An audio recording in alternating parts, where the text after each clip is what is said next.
Salaban gidroizolyatsiya uchun, mana po'kak teplый izolyatsiya uchun pastdan podvallik. Mana betonlarni hamma orqa tarafi ham xuddi shunaqa. Mana bunga salapanda to'sadi. Undan keyin anaqa penoplast parashidan qo'yib, keyin shibin to'ldiriladi. Polni.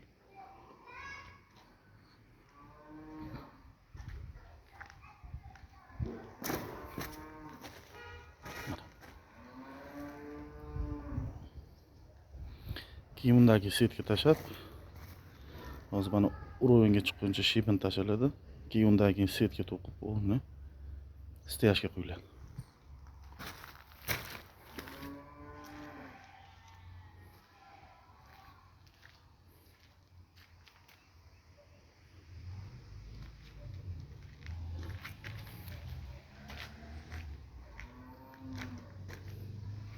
Bu yerga oshxonaning burchagidan pilapoya bilan kiriladigan birinchi podval. Podval. Oshxonaning podvali. Bu yerga endi tepaga chiqamiz.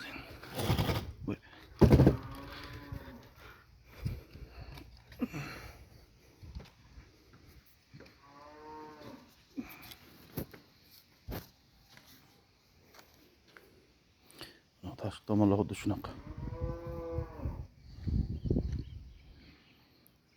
Ikkinchi zdaniyamiz.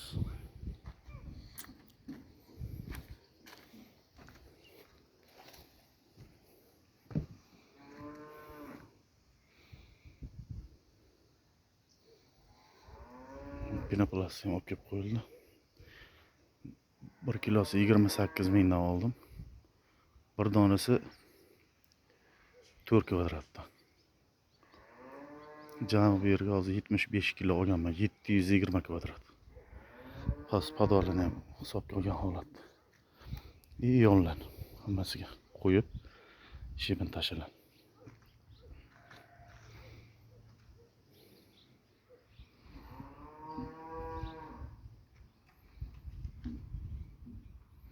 Shibinlarni ham olib kelib qo'yildi, mana tashagan 5 ta havoda.